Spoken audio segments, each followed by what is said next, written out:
Добрый день, дорогие телезрители.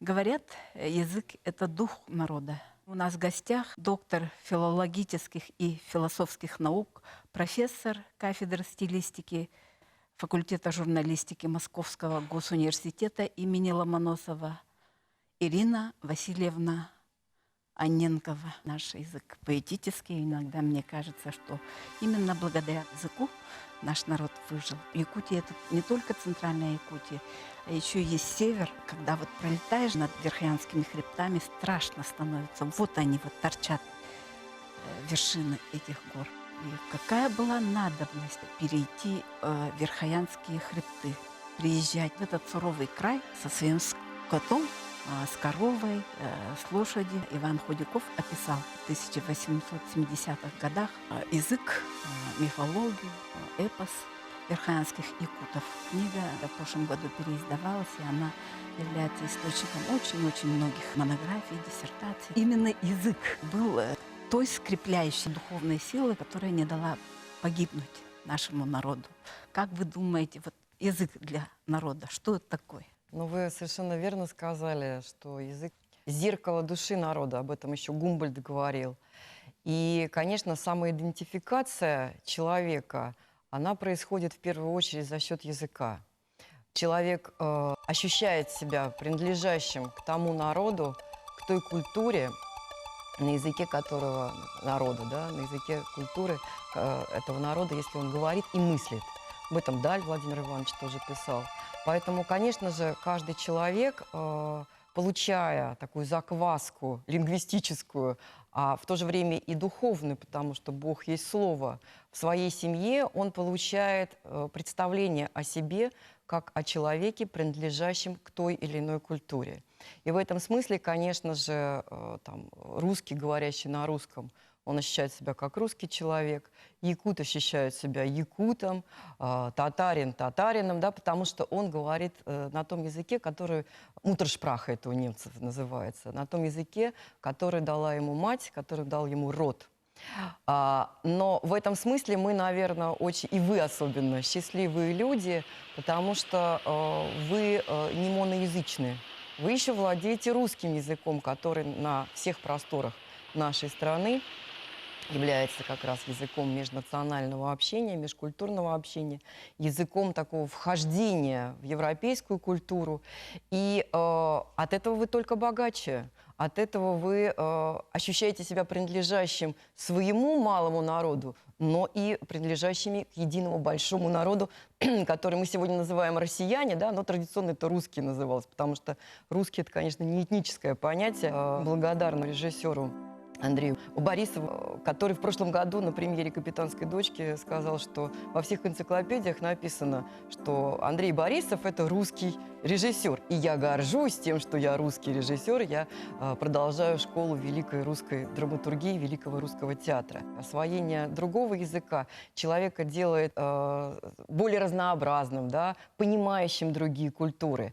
Но он все равно продолжает мыслить на своем родном языке и ощущать себя носителем именно вот своей природной родовой культуры.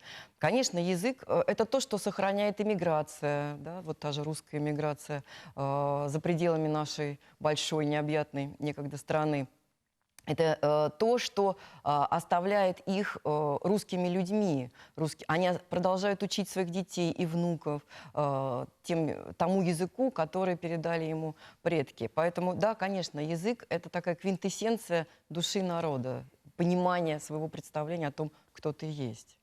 С позиции сегодняшнего дня, как себя чувствует русский язык? Если мы понимаем, что мы носители великой культуры, которую нам оставили наши предки, наши великие писатели, то тогда и мы несем эту великую культуру в своей речи повседневной, то он будет себя чувствовать хорошо. Если мы начинаем слишком фривольно относиться к своему языку, то, конечно, он испытывает такие пертурбации, которые могут ему повредить, но мы всегда забываем, что язык сам по себе тоже является живым организмом. Да, мы несем этот язык, передаем его, но он тоже очень часто, независимо от нас, влияет на нас. И тут мы несем высокое, язык высокий, и он продолжает формировать наше высокое представление о мире. Мы начинаем дискредитировать язык, мы умаляем его достоинство обсценной лексикой, мы умаляем его достоинство избыточной жаргонизацией, таким, знаете, пренебрежительным отношением к слову. Он тоже отвечает нам тем же самым. Да? Он не остается безответным.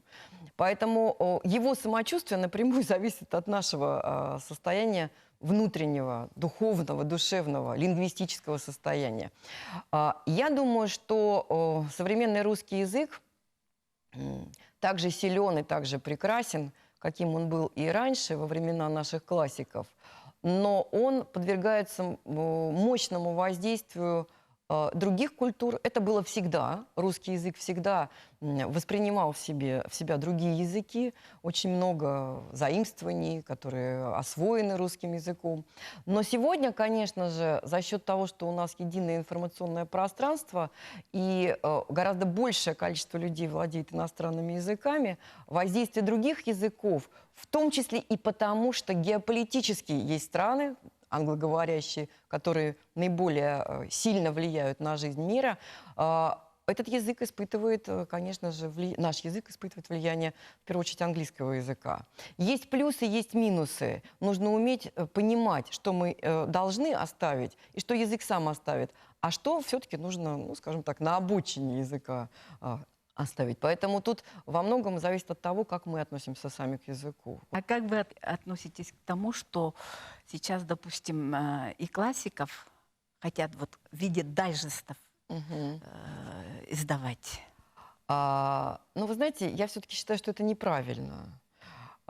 Всегда хрестоматии были, да, для облегченного восприятия текстов.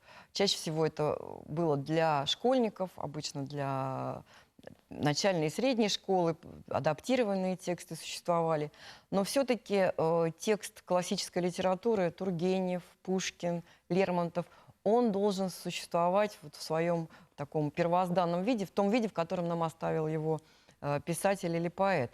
И если мы не будем читать эти тексты в полном, да, в завершенном варианте, то у нас не будет представления, мы-то с вами прочитали, да, наши потомки, если мы не будем читать эти тексты в полном варианте, то мы не будем иметь адекватного представления о том, что же такое великая русская литература. Поэтому хрестоматии, наверное, возможны, пусть они остаются как жанр учебно-методической литературы, но это совершенно не отменяет чтение полноценного произведения классической литературы, классиков. Якутская литература. Первое произведение, считается 1900 годом, Алексей Елисеевич Кулаковский.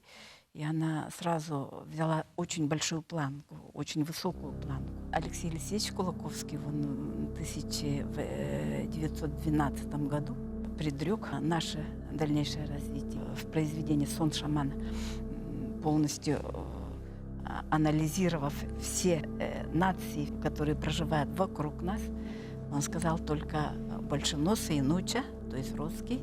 Вот с ним надо держать путь вперед, идти, развиваться. Андрей Исаевич Борисов, режиссер, у него был друг, художник Сотников.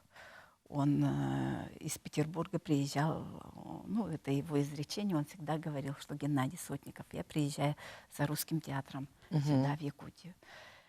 И я очень много раз тоже от русских писателей слышала про Николая Лугунова. Это русский писатель, хотя он наш самобытный писатель, что он продолжает ряд таких выдающихся писателей, как Шолохов и так далее. Наш народ. О его культуре, о литературе. Почему могут так говорить русские люди? Как вы думаете?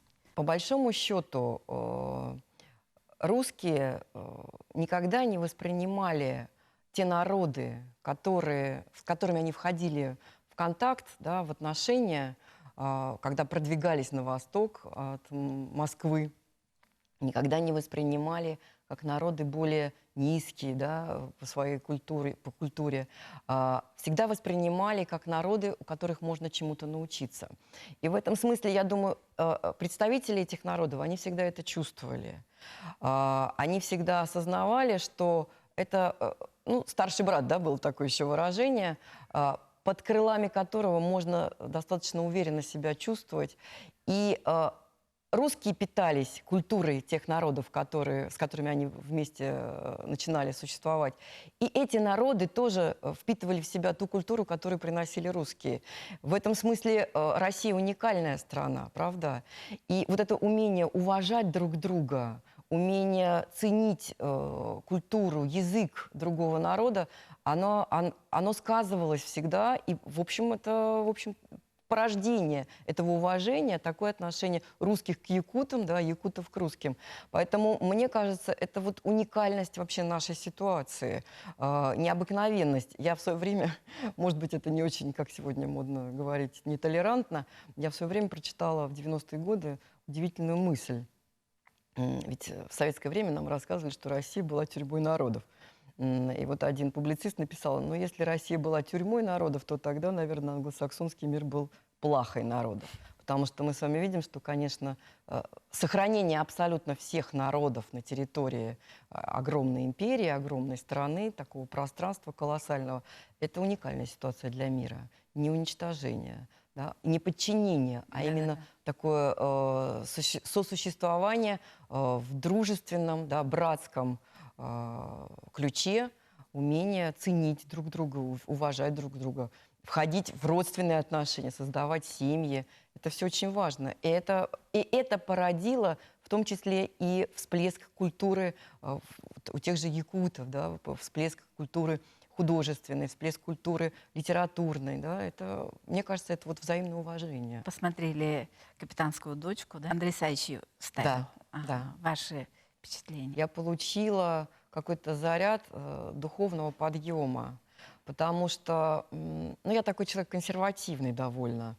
Я люблю все-таки классический театр, классический русский театр, и я увидела именно вот высокий классический театр, это первое, колоссальное уважение, огромное уважение к слову пушкинскому, потому вот это введение даже в спектакль фигуры Пушкина, рассказчика, это же говорит о том, что для Андрея Савича именно важно само слово.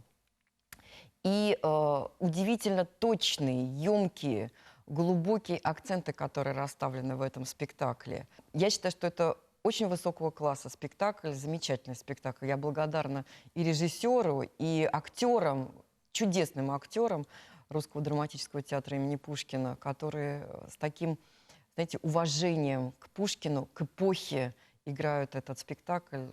Замечательный спектакль. Спасибо огромное. Вы просто счастливые люди, что вы можете смотреть такие постановки. Я посмотрела фильм «Костер на ветру». В кино не хожу очень давно, потому что та голливудская жвачка, которая нам сегодня предлагается, она, конечно, не дает ни уму, ни сердцу ничего, по большому счету. Она, знаете, как раз в таком тренде, как сейчас говорят, в тенденции гедонизации нашей жизни. И тут я увидела кино совершенно другое. С одной стороны, это наследование традициям такого советского кинематографа, в том числе такого нестандартного, как Тарковский. С другой стороны, это совершенно самобытный фильм, поскольку снял это непрофессиональный режиссер, и играют непрофессиональные актеры. Но мы знаем, что есть опыт непрофессиональных актеров в фильме того же Кончаловского «История Аси Клячиной». Но, вы знаете, я вам честно скажу, мне этот фильм нравится больше. Вот «Костер на ветру». Красота человеческой души показана. Причем это не навязано человеку. И мне очень понравилось, кстати, что он снят на якутском языке и с субтитрами русскими. Потому что я же не понимаю якутский язык, но я слышу мелодику этого языка. Язык довольно аскетичный. Вот это контраст между такой аскетикой внешней языка, произнесения слов, и внешнего быта человека с внутренним богатством тех людей, которые показаны, она удивительная. Вы знаете, я в некоторых моментах буквально плакала. Причем там показано именно преображение человеческой души и людей, душ, которые окружают одного главного героя. Человек ничего не делает, казалось бы. Он молится и просто живет. Но очень просто помогает этому мальчику, которого он встречает, несчастному мальчику. Вдруг оказывается, что счастливыми становятся и мальчик, и его мать, которая была несчастна в трагедии вот этого пьянства. Оказывается, счастлива эта женщина хотя бы на несколько мгновений, которые он избирает себе в спутнице жизни, но жизненный путь заканчивается. И как замечательно он называет ее, там живет человек. Да, вот какие-то такие нюансы в этом фильме, тонкие, расставленные акценты так, что ты понимаешь, что, собственно говоря, самое главное в жизни человека – это сама жизнь. Что есть душа русского человека? Вот его черта характера. Один японский лингвист, он, по-моему, возглавляет институт переводчиков в Токио, он сказал, самая главная русская черта – это самопожертвование. Вот эта готовность к самопожертвованию русского человека, она удивительная. И, собственно говоря, вот в этом фильме «Костер на ветру» мы увидели, как человек жертвует собою, может быть, это не явно, да, жертвуя собою своей гордыней, своими какими-то установками жизненными, своим комфортом, пусть небольшим, но все-таки комфортом, ради одного человека – он спасает других людей, и этого человека, и его близких. И вот мне кажется, в этом смысле как раз здесь якуты показаны такими русскими людьми, да? Поэтому мне кажется, что это все-таки, да, это готовность к самопожертвованию. Ведь есть же очень много в русском фольклоре причитаний. Вот, видимо, ну, в этом разница. А якут-то эмоции свои не показывает. Да. Ага. Он после 3 лет, ну это из-за того, что нас мало, наверное, просто после 3 лет он не посещает могилы, потому что слезы лить нельзя, надо жить дальше. Вот такая установка. Десакрализация языка, вы используете такой термин, может, немножко объясните, что это такое? Вы знаете, десакрализация – это такая стратегия, которая активно используется в современном мире. Развенчание священных символов, развенчание священных понятий. К сожалению, эта тенденция довольно объемная, обширная, массовая. Это, опять же, связано с информационным пространством, которое сегодня общее. И это характерно не только для русского языка. Но, тем не менее, все-таки она прослеживается в нашем языке. И здесь можно привести примеры развенчания таких понятий, например, как патриотизм. Вот сегодня у нас потихонечку возрождение происходит. Да? Мы вдруг понимаем, что все-таки патриотизм – это хорошо, это любовь к отеческим гробам. А ведь вспомните, сколько лет, десятилетий, 20 лет нам медиа предлагали патриотизм как убежище, да, негодяев. Или, например, в русской культуре, поскольку она все-таки выросла в лоне христианской православной культуре, очень высокое значение всегда придавалось мученичеству как высшему подвигу, высшему такому статусу святого человека. И ведь почему мы так чтим своих предков, которые погибли в Великую Отечественную войну, или воевали, были ранены, трудились для победы? Потому что мы понимаем, что они как раз приносили себя в жертву, и кто-то оказался мучеником таким кровным, кто-то бескровным, но они мучились, да? И те герои, которых мы на протяжении последующих десятилетий всегда воспринимали как героев всего народа, всей нации, Александр Матросов или Зоя Космодемьянская, мы их чтили за мученический подвиг. Хотя они формально не были мучениками, да, по канонам церковным. Но это все равно было мучение, да, они стали жертвами во имя спасения других людей.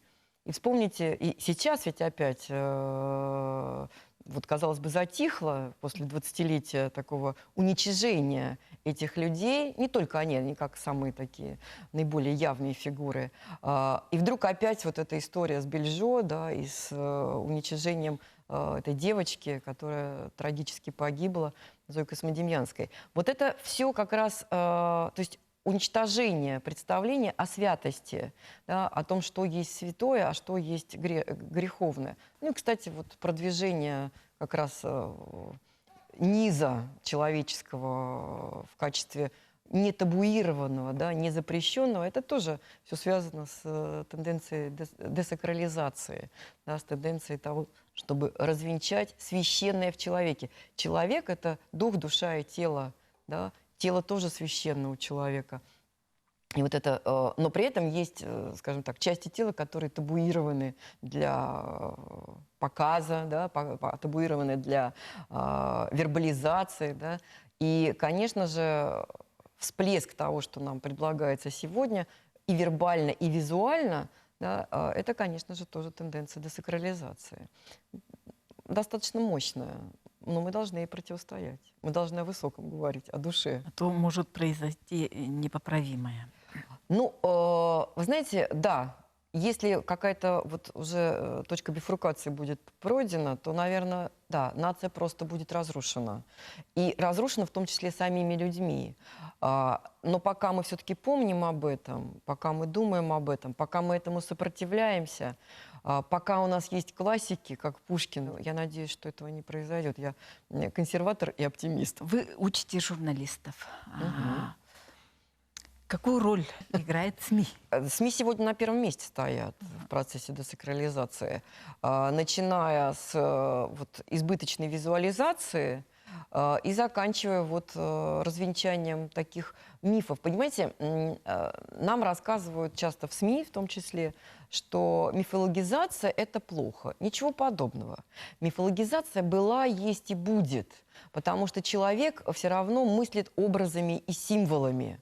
Ну, недаром мы чтим свои, там, мы былины, вы эпос свой чтите, да, потому что это мифологизация героев. И чаще всего все-таки любой народ, он старается придать ореол такой величественности положительным героям и развенчать отрицательных героев. То же самое происходило, скажем, с периодом Великой Отечественной войны, советского периода, до революционного периода, когда у нас в советский период, да, все, цари и аристократы были плохими, все, кто боролся, были хорошими. Это был процесс мифологизации, конечно же. Сегодня нам рассказывают, что мифологизации быть не должно, надо все мифы уничтожить. Нет, мифологизация должна быть, но нужно формировать положительные мифы. Человек все равно не может жить без этого. Он должен ориентироваться на какие-то высокие образы. Так пусть он ориентируется на высокие образы, а не на низкие. Пусть нам СМИ предлагают положительных героев. Вот в советское время, кстати, в этом смысле очень правильно делали. Рассказывали о героях труда, да?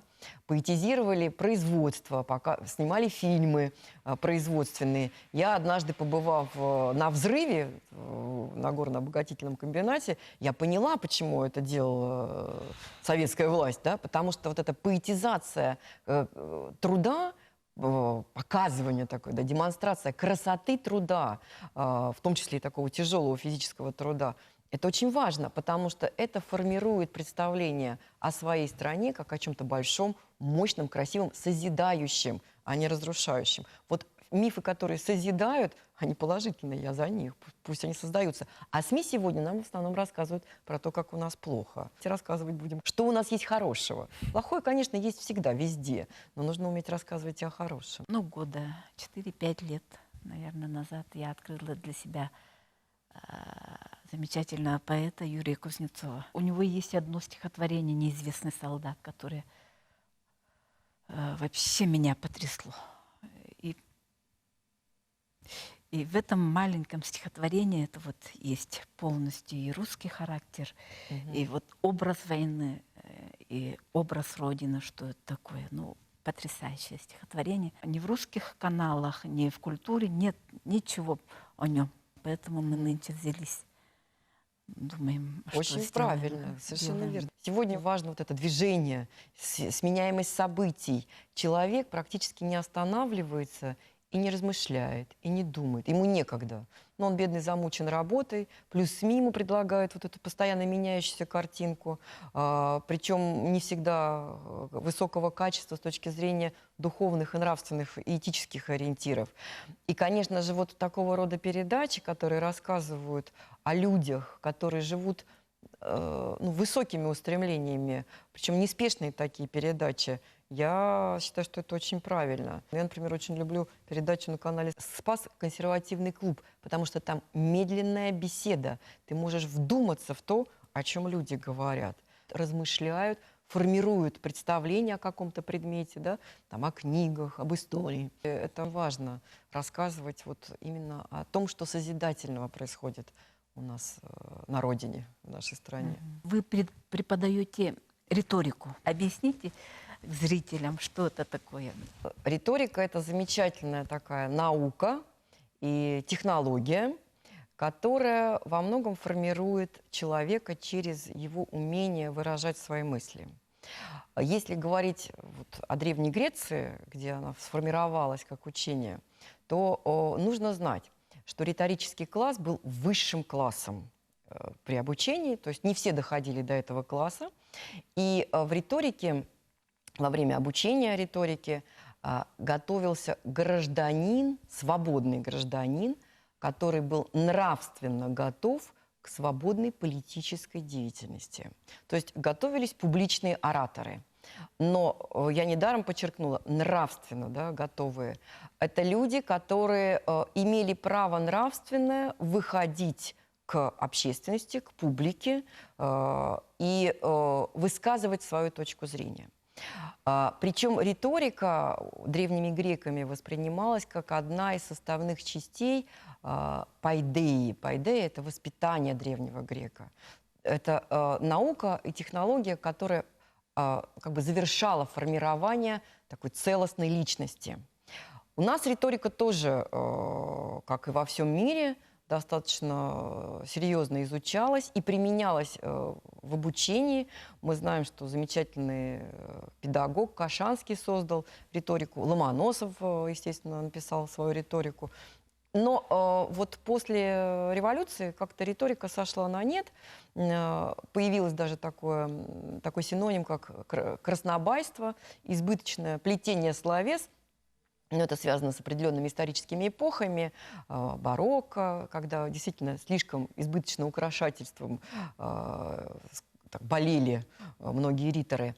Но риторика — это способ уметь убеждать человека. Причем, вы знаете, ведь риторическое убеждение отличается от манипулятивного убеждения, нельзя сказать, от манипулятивного воздействия.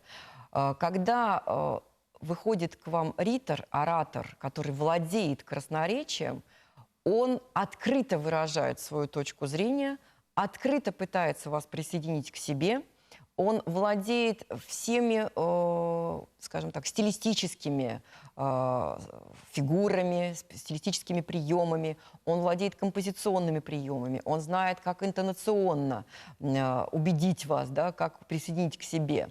Манипулятор никогда не скажет, что он хочет вас присоединить к своей точке зрения. Он это будет делать исподволь, вы даже не поймете, что он вам навязал свою точку зрения. И вот надо сказать, что сегодняшняя проблема наша, скажем, в таком отставании в информационных технологиях, именно риторических информационных технологиях и в убеждении, и в информационных войнах, связано с тем, что мы полностью в свое время исключили риторику из тех предметов, которые преподаются в школе и в университете. А американцы никогда этого не делали. У них риторика — главный предмет в школе, в высшей школе и в последних классах средней школы. Японцы постоянно занимаются риторикой. То есть они учат убеждающим технологиям. И они это правильно делают, потому что это помогает им правильно воздействовать на сознание той аудитории, с которой они работают. У нас все-таки риторика, она постепенно возрождается и будет таким предметом очень важным, нужным и обязательным. Я надеюсь, что это будет все-таки обязательный предмет ну, хотя бы в последних классах школы или в университете. Мы народ такой вот очень степенный, Да. очень такой основательный, присматривается к гостю, а потом спрашивает, откуда вы родом, чья вы дочь будете. Да. Я закончила школу в городе, про который Лесков сказал: «Орел вспоил на своих мелких водах столько русских писателей, сколько не поставил их на пользу родине ни один другой русский город». То есть это такая сердцевина, среднерусская возвышенность. Родилась я в Брянске, закончила школу в Орле. И, конечно же, я жила в окружении Тургенева, Бунина, Лескова, Андреева, Тютчева, Фета. Это была вообще жизнь орловчан. Потом я поступила в Московский государственный университет на факультет журналистики. Тепло я вспоминаю своего главного учителя Валентина Павловича Вамперского, который, кстати, как раз занимался риториками. И у него замечательные работы и по риторике Ломоносова, и работы по истории риторик в 17-18 веке в России. Возглавлял журнал «Русская речь» в свое время. Знаете, как-то вот вся жизнь потом, дальнейшая, она протекала на факультете журналистики. Там я осталась в аспирантуре, там я защитила кандидатскую диссертацию, там же я защищала докторскую диссертацию. Кстати, кандидатская у меня была тоже по писателю-орловчанину, по Михаилу Михайловичу Пришвину и по его публицистике. Теперь я как преподаватель работаю с тем поколением молодым, которые сегодня приходят как студенты. Отличается от поколения на... Они, знаете, они более такие, наверное, уверенные в себе, более прямые, они не боятся задавать вопросы, они не боятся высказывать свою точку зрения, спорить. Потому что я вспоминаю, конечно, спорить с преподавателем было очень сложно в наше время.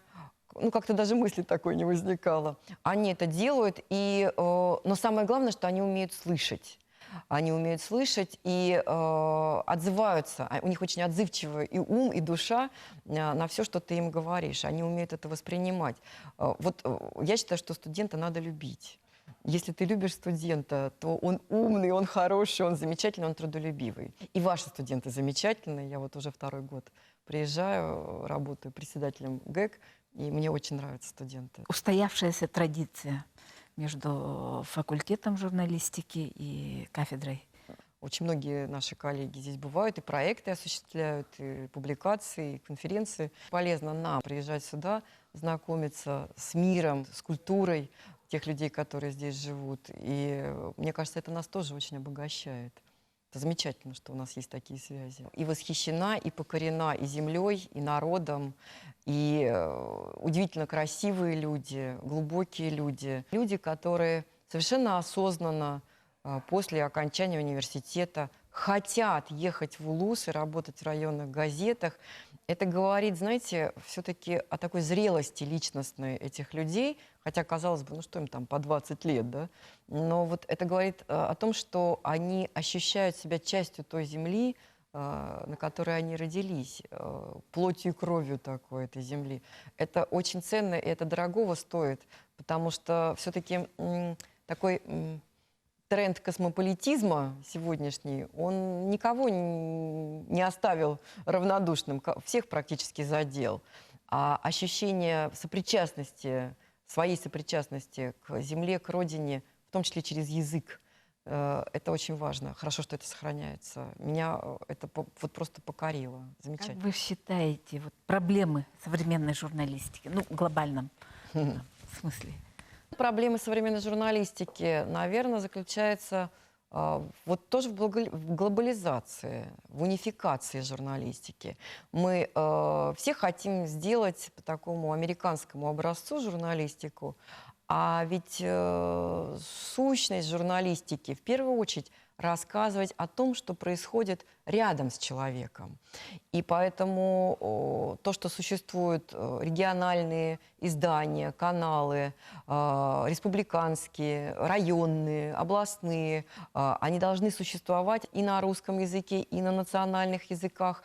Ну что может быть интереснее человеку того, что происходит рядом с ним? Где-то там Европа далеко, где-то Америка тоже, да? А вот жизнь твоего соседа, земляка, она на самом деле гораздо интереснее и важнее. Потому что ты ощущаешь себя, опять же, вот сопричастным, да, вот этой общности людей. Поэтому мне кажется, что вот эта унификация журналистики и агрессивность некоторая в журналистике, это такая для меня беда. Хотя боюсь, что мы эту беду не победим. Боюсь, что все-таки основная масса журналистских текстов, я имею в виду текст как широкое понятие, будет вот такой агрессивный, такой навязывающий свое мнение, свою точку зрения, или предлагающий вот такой, знаете, рыночно-базарный диалог с криками и перебиванием друг друга. Ну и плюс вот эта тенденция к десакрализации и гедонизации, развлечению. Надо не только развлекать, нужно помогать человеку думать, задумываться над жизнью. Журналистика делала это всегда и должна продолжать это делать. Ваши родители орловчане. Мама из Брянска, папа орловчанин. Мама у меня филолог, она всю жизнь преподавала в техническом вузе немецкий язык. А папа был с двумя образованиями. Он по первому образованию историк, а по второму юрист. В свое время в Орле была открыта первая в Советском Союзе школа милиции ГАИ, и вот он был преподавателем. А потом занимался такой очень сложной деятельностью, как охрана общественного порядка. Все демонстрации, все митинги, как раз перестройка была. Это все было на его плечах. Какой ваш поступок или событие в вашей жизни для родителей, чтобы вы хотели, чтобы они гордились? Все, что они хотели во мне увидеть, они по большому счету увидели. Закончивший школу очень хорошо, закончивший университет, продолживший династию, потому что бабушка и дедушка у меня тоже были учителями, историками. Фильм, по которому мы с вами говорили, «Костер на ветру», вот он говорит о том, что главное в человеческой жизни – это сама жизнь.